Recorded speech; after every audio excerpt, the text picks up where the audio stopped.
clients aren't buying fast enough. It's not the numbers that are holding them back. It's the lack of urgency. Today I'm going to show you how to create the urgency in your buyer's mind to make them act faster.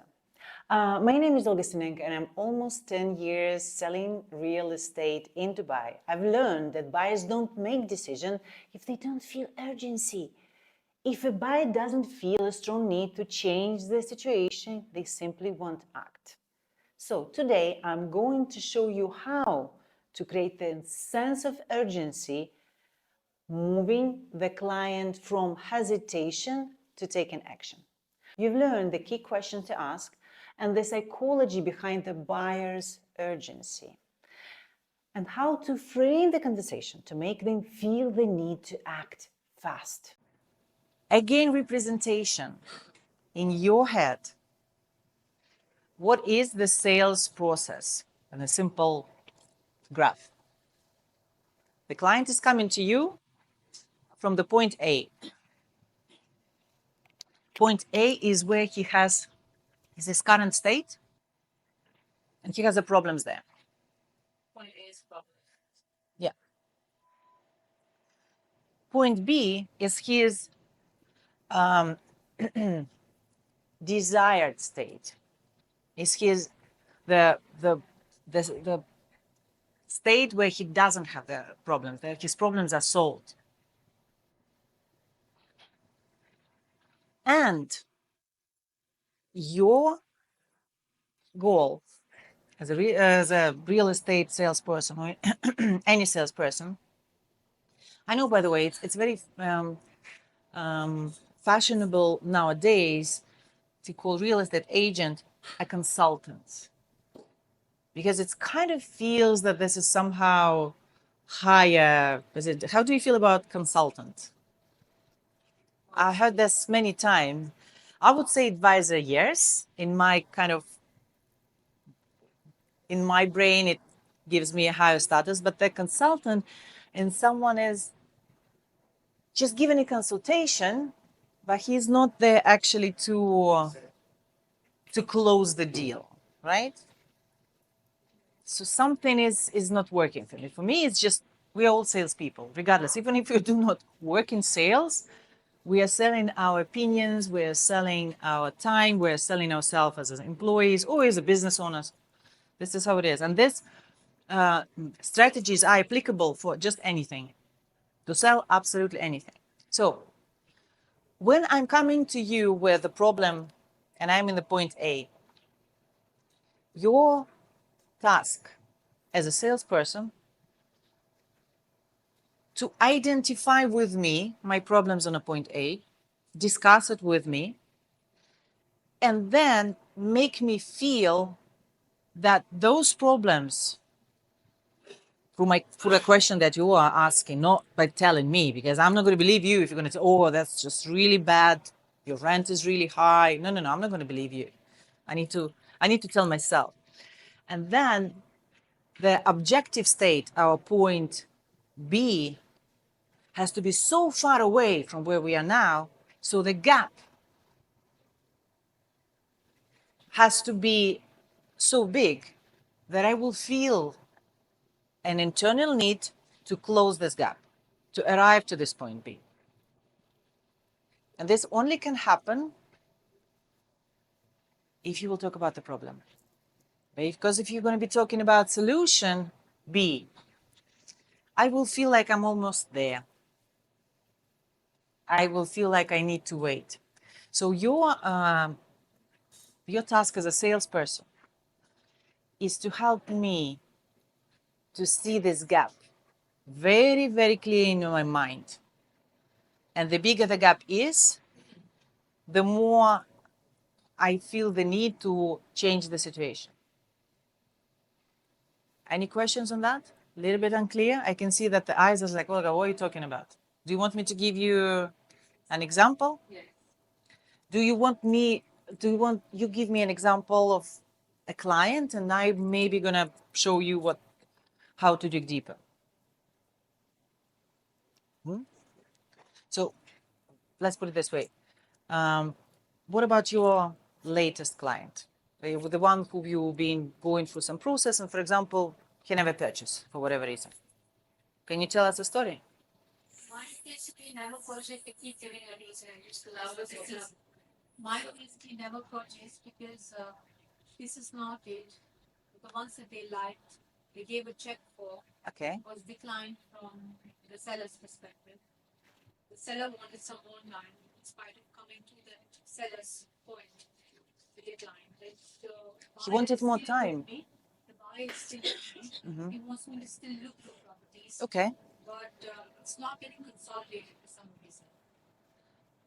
When you're saying it's not getting consolidated, it's just he's not choosing the properties that you are showing to him, or Choosing the properties that I am going for. He's loving it, but it's getting stuck for some invariable reason. The first one where a buyer gave a check to figure out what the seller wanted. The seller backed off. He said that I have to go on an emergency trip to India. I'm going to come back, and right now I'm not looking at that. So when that number started. okay. Then he liked something else. He gave a offer, and the second seller said, no, I want a higher price. Okay. The buyer didn't come to that. Though it was a difference of hardly 300,000. It wasn't much. He had a higher approval. He wasn't ready because it wasn't as per DXB interactive rates. DXB interactive was showing a low price per square foot. Here the seller was expecting a bit higher, but apparently that's the price going on in that area of Kusha. I showed him another property, which he told me I wanted in this building. I said, okay. Showed him a listing, he loved it. And now we're just waiting for basic documents, which is again delaying from the seller's perspective, saying that I don't have the document, the tenancy contract, the seller saying I don't have it. What he doesn't have? Not have a tenancy contract. Okay. So without seeing a tenancy contract that says that the current tenant is going to vacate, I do not want to do a viewing with my buyer. My buyer loves the pictures, he loves the building, he loves the layout, he loves everything. But what would be in the tenancy contract that he's going to vacate? Because it says non-renewable. So between the tenant is going I'm so sorry, but I might be in real estate just for 9 years. If that says in a tenancy contract non-renewable, and he has a jari for this property, would it be non-renewable? Absolutely. I checked with the bylaw department. That's exactly what my manager said. Is this going to be Really? valid? I checked with land department. I did so, and they said yes, it is absolutely valid if the tenant has signed on that page. In case if he or she decides not to leave, a case will be taken. Okay, that's So we interesting. just start there, right? It's just one of the values. So what do you think happened with this first apartment? Let's go talk about that 300,000 that he didn't want to come up with.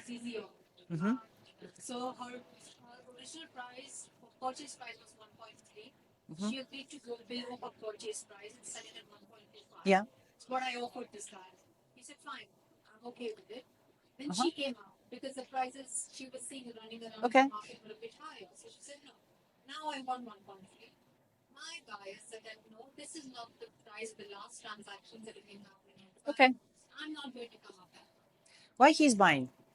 As an end user. Yes, no. So what's wrong with the place he's living now? It's in Discovery Gardens. They've been there for about 4 years. They need to upgrade themselves. Why? Family. They're one bedroom, they're two bedroom. He wants to do for John. They want to do only around the metro. Okay. They don't want to do even a lane behind them. Very clear because his wife doesn't drive. Okay. They're only looking at that stretch. Okay. Cool. So, for how long they been looking for? Oh, now with me for nearly a month. And before that? They were not looking at all. So I've been in touch with these guys for the past 5 or 6 months actually. They want to buy off plan, move them from off plan to ready property. So they're ready with ready property. Now they want to look at something to but it's not kind of the puzzle is not fitting. So Why do you think it's not fitting?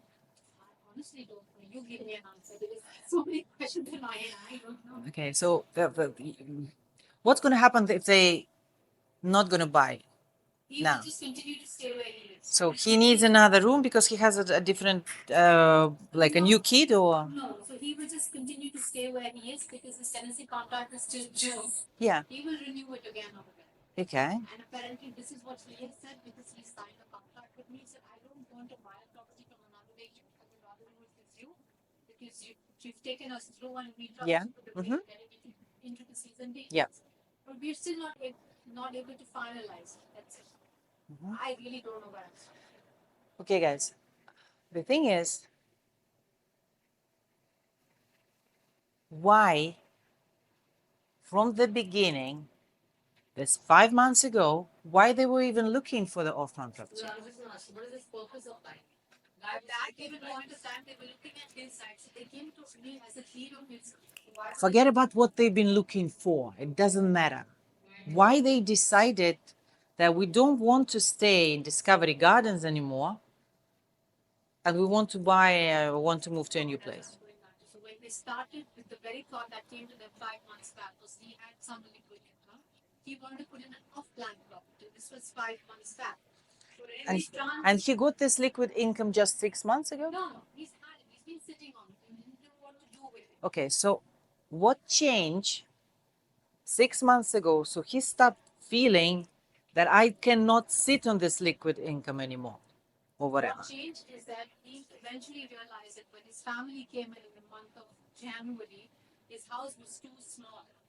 And this was the first time they were coming in for 4 years that they lived in Dubai. And they realized it's too small, his family's going to keep coming in. He's looking at extending his family. Is why they moved from an off-plan to a ready property. So that's the transition over there.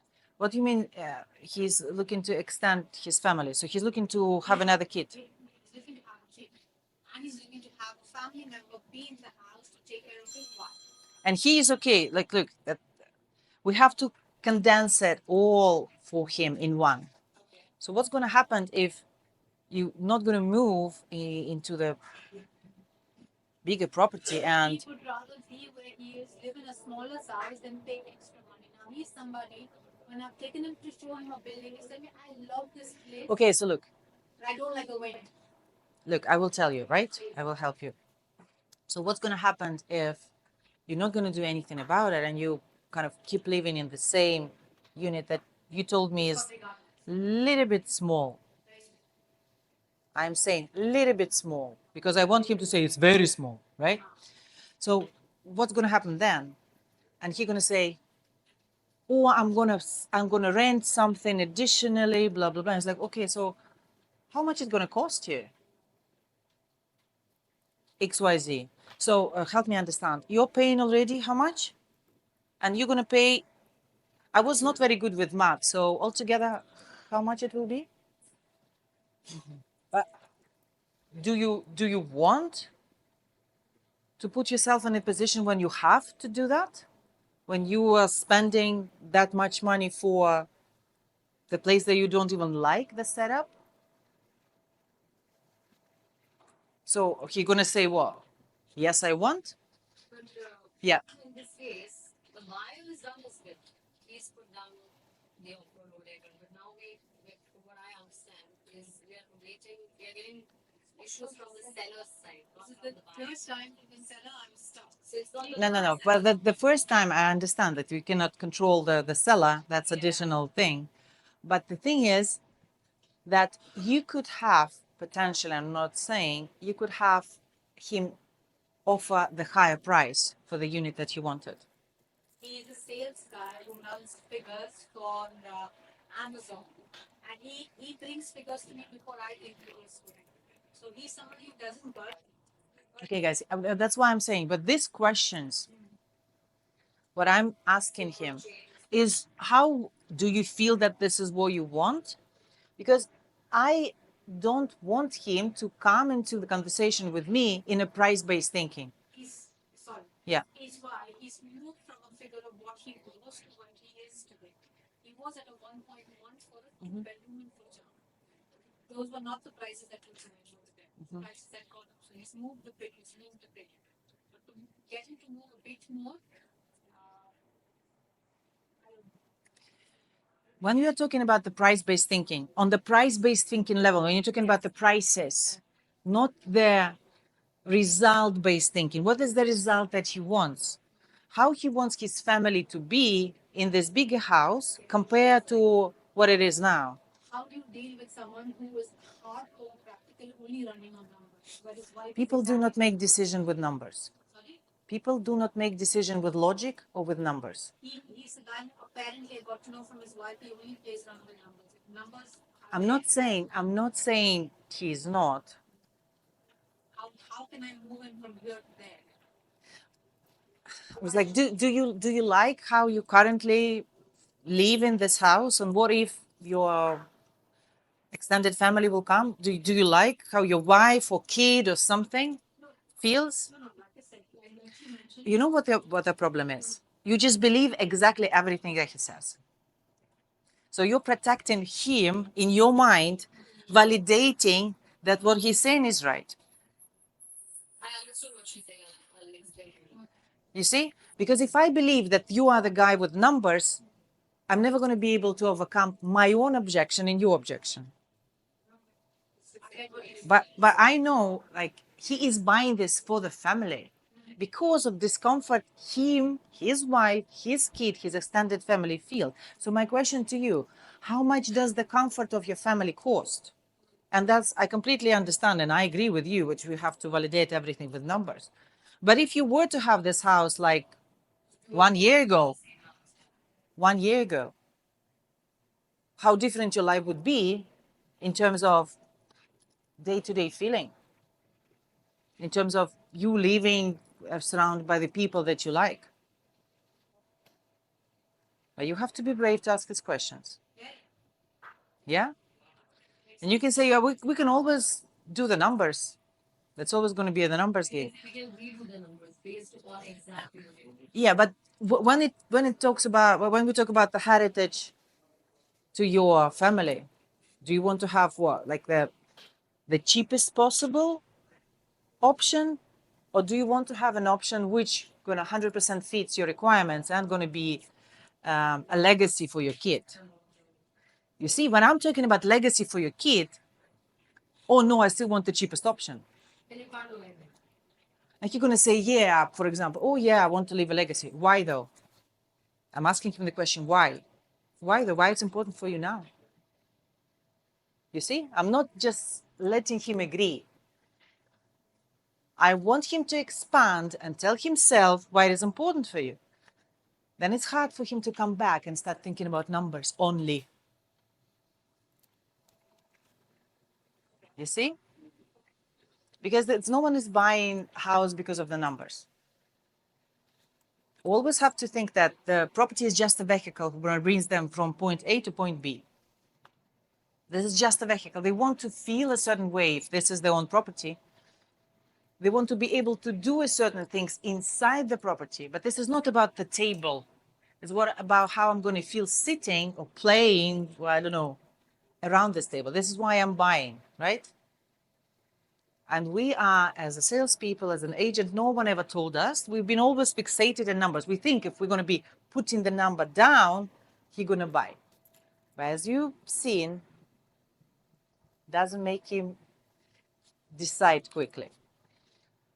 But what's going to make him decide is a realization. If I'm not going to buy now, so from the time you've been looking, like 6 months ago, up till this time, do you know what you are very good with Digsby Interact? Let's look at certain areas, a certain building, what the price point was and now. The numbers have gone up, so he's already lost out on that anyway. But I'm not going to tell it to him. I'm going to ask him. Because, oh yeah, the numbers are going up. Okay, so having this in mind, what do you think going to happen in the next 6 months? If you're going to keep pushing this decision down the road. Oh, the numbers are going to, and I know that you have a mortgage. So if the property going to be more expensive, like, will you be able to increase your mortgage as well? You see, I want him to feel the pain. Because if he feels the pain, he's going to make a move. If you are sitting very comfortably like you do, hopefully, you don't feel the need to move. But if I'm going to remove the chair and going to say, okay, sit like this, for how long are you going to sit? Not so long. Urgency in the buyer's mind is what moves them from I'm not ready to make decision to action. I've seen this frustration with the agent I mentor. Once they implement the right questions, the techniques that I teach, and they are able to create urgency, the sales cycle reducing up to 60%. It means instead of taking like 6 months on average to close the deal, the clients are making decisions in 2 or 2.5. That's the power of mastering the urgency in your communication. If you're feeling that you're not quite there yet with your clients and you want to understand how to close more deals faster, I offer one-off training session where we can dive deep into your specific challenges. This session will help you to see if, as well, working together on long term makes sense for both of us. And before I go, what's been the biggest challenge in creating urgency for your buyers? Drop a comment below and I'll make sure to cover it in the future videos. Don't forget to subscribe, hit the bell icon so you won't miss my upcoming videos. The next one could be the exact one you need to take your sales result to the next level.